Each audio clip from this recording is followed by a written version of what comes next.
3 তারিখ অর্থাৎ পরশু দিন বেলা 11টার দিকে আমার ফোনে একটি কল আসে। আমি বিধানসভার উদ্দেশ্যে যাচ্ছিলাম, সেই সময় একটা কল আসে।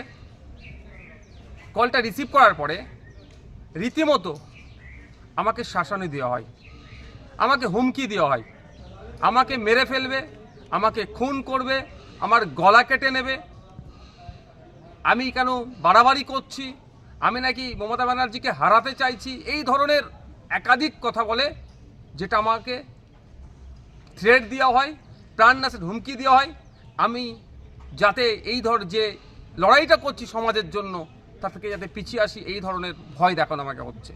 আমি এই বিষয়টা নিয়ে কনসার্ন ডিপার্টমেন্টাল যারা আধিকারিক আছেন তাদের কাছে চিঠি করেছি, তাদেরকে জানিয়েছি এফআইআর হিসাবে ট্রিট করার জন্য, নাম্বারটা দিয়েছি, কোন অ্যাড্রেস কোথা থেকে বলেছে সেইগুলো প্রোভাইড করেছি।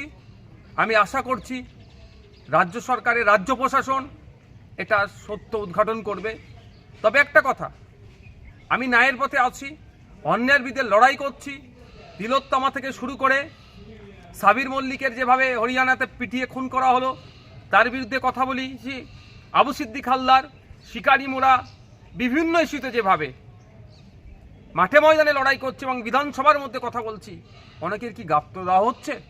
আমাকে থ্রেট দেওয়া হচ্ছে? আমাকে কি চুপ করে যেতে বলা হচ্ছে?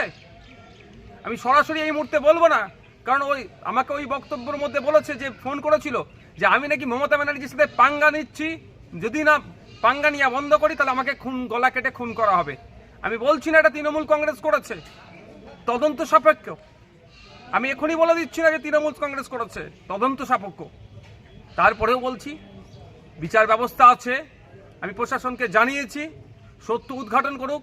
এর পেছনে কি ষড়যন্ত্র আছে, কি রহস্য আছে, কার বা কাদের কথা শুনে আমাকে এই ধরনের ফোন করে সরাসরি আমার গলা কেটে নেবে, আমাকে খুন করবে, আমাকে হত্যা করবে করে বলার সাহস পাচ্ছে। পরিশেষে একটা কথাই বলবো, আমাকে এই ফোন টোন করিয়ে কেউ যদি মনে করে নওশাদ সিদ্দিকীকে জেল খাটালাম, মিথ্যা মামলা একাধিক দিলাম, তারপর নওশাদ সিদ্দিকী দমছে না, যদি কেউ মনে করে আমাকে এই ধরনের কল করিয়ে থ্রেট দিয়ে আমাকে ভয় দেখিয়ে দমিয়ে দেবে, সে কিন্তু দিবা স্বপ্ন দেখছে।